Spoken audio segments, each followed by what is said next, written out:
5 random computer reboots. That's all it took.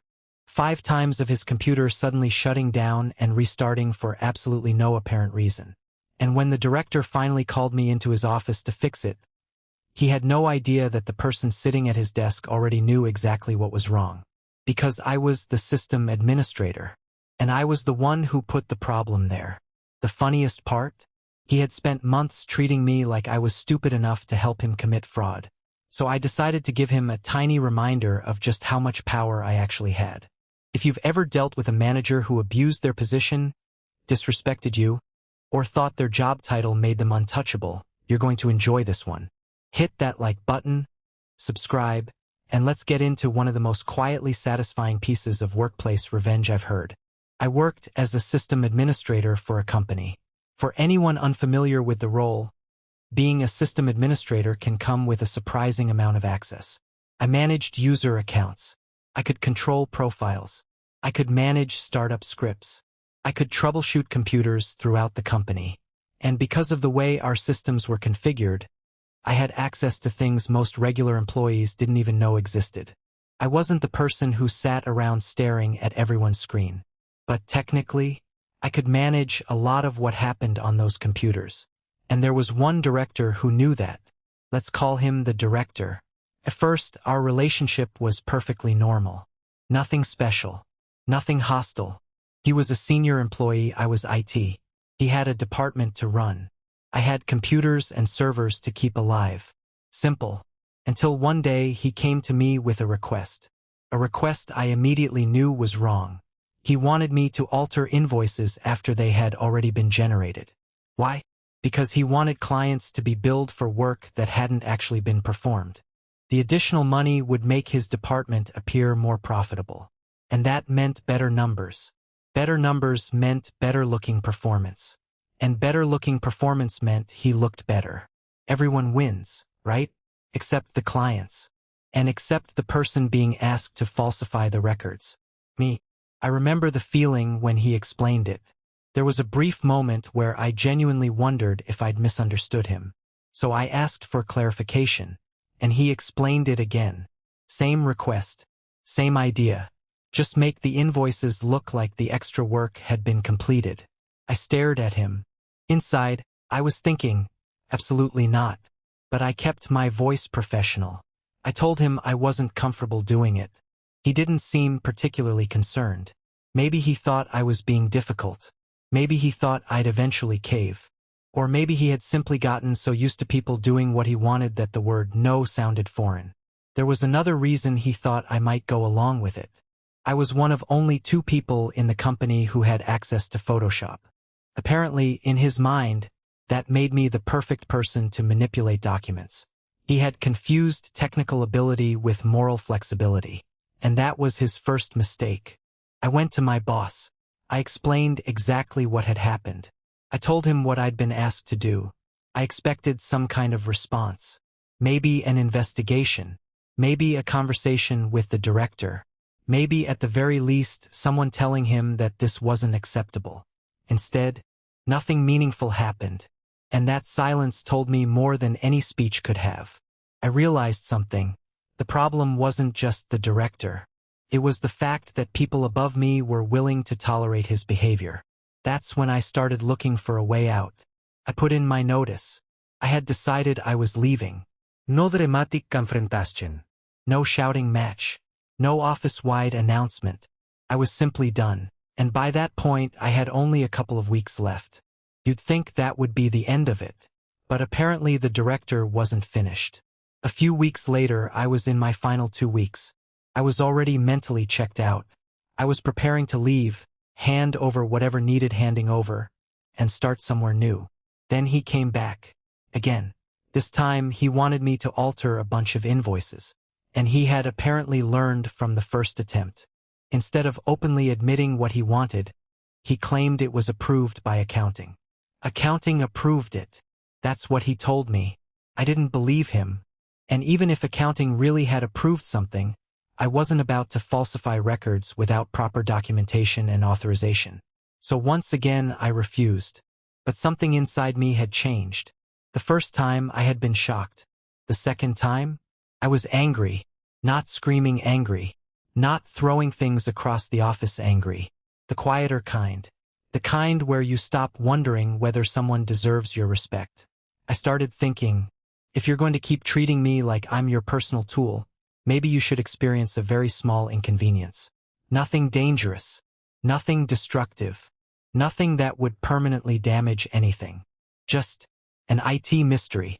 Because of my job, I knew something about his computer. I knew how user profiles worked. I knew about startup scripts. And I knew that a simple batch file could be configured to run whenever his computer started. So I wrote one. The script would wait somewhere between 5 and 10 minutes after startup. Then, reboot. That's it. No deleted files. No corrupted documents. No destroyed data. Just an annoying little reboot. I gave the file an incredibly boring name. Something like comosupdates.bat. It sounded technical. It sounded boring. It sounded like something nobody would question. Then I added it to his profile startup script through Active Directory. And that was it. I didn't tell anyone. I didn't announce what I'd done. I just waited. The first reboot happened. Then another. Then another. Eventually, the director's department started experiencing the problem regularly. And here's where it gets almost comical. He didn't immediately suspect me. Why would he? They'd apparently been dealing with computer problems throughout the department for nearly a year. So when his computer randomly restarted, his first thought wasn't, someone with administrative access is messing with me. His first thought was, this computer is broken. Perfect. The reboot would happen after startup. Sometimes 5 minutes. Sometimes 10. Completely random. Imagine opening your computer in the morning. You log in. You open your email. Maybe you start working on a spreadsheet. You take a sip of coffee. Then, boom. Black screen. Restart. You wait. Log back in. Try again. 5 minutes later. Restart. Again. And again. And again. At some point, the director had experienced enough. He called me into his office. Can you take a look at this? I walked into his office. He explained the problem. His computer kept restarting randomly. He was frustrated. And I knew exactly why. I sat down. He eventually went to lunch. And now I was alone with his computer. This was the moment. I could have fixed it. I could have removed the script. I could have ended the whole thing. Instead, I stared at the computer screen. Then I looked at the jar sitting on his desk. A jar of Skittles. And I thought, well, I am troubleshooting. So I opened the jar and ate some. For approximately 5 minutes, I performed what I would describe as extremely advanced technical diagnostics. I ate Skittles. I stared at the screen. I clicked around. I looked thoughtful. I waited. I ate more Skittles. Eventually, I told him I'd keep an eye on it. That was my entire troubleshooting report. And somehow, it worked. Not technically, but psychologically. Absolutely. Because he never figured it out. The computer continued randomly rebooting. And he continued believing it was some mysterious hardware or software issue. There was another hilarious layer to all of this. My own IT manager didn't really understand startup scripts. So when someone eventually looked around for suspicious files, something with a completely boring name like comosupdates.bat wasn't exactly screaming revenge. It just looked like some obscure system-related file. The director had spent all this time assuming that because I had technical skills, I'd also be willing to bend my ethics for him. He was wrong.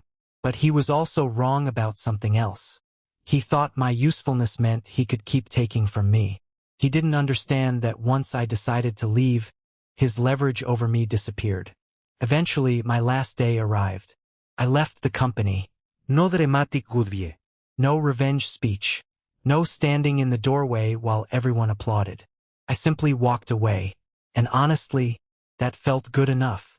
Until about a week later, my phone started receiving messages from the old director. He wanted me to finish a project. A project I'd supposedly committed to. There was just one tiny problem. I no longer worked there, and he expected me to do it for free. Apparently, the replacement they'd hired couldn't handle it. So naturally, they needed the person they'd already treated badly. Me. I read the messages, and I almost laughed. This was the same person who had tried to pressure me into falsifying invoices. The same person who had treated me like I was obligated to solve every problem he created. And now, after I'd left, he still thought he could summon me back. I didn't argue. I didn't explain. I didn't negotiate. I simply ignored the messages. Then I blocked his number. That was the end. Looking back, the funniest part wasn't even the reboot script. It was the realization that the director had spent so much time underestimating me. He thought I was desperate enough to compromise my ethics. He thought my technical knowledge existed for his convenience. He thought his position gave him power over me. But the moment I handed in my notice, that power disappeared. The invoices stayed honest. I left the company, and he was left with a mysterious computer that couldn't seem to stay on for more than 10 minutes. And somewhere in the company's history, a little batch file earned legendary status. Its name? Perpetual Rebootincity.bat. A tiny piece of code. A tiny inconvenience. But a very memorable reminder. Don't assume the person fixing your problems is willing to become part of them. There's something satisfying about this story because the revenge wasn't about destroying his life. It was about giving someone who abused their position a tiny taste of the frustration they kept creating for everyone else. The real victory, though, was leaving. Sometimes the best revenge isn't making someone suffer. It's realizing they no longer have any control over you. If you enjoyed this story, hit the like button and subscribe for more Reddit revenge stories. And tell me in the comments, what's the most satisfying workplace karma you've ever witnessed? Because sometimes, the quietest revenge leaves the longest-lasting memory.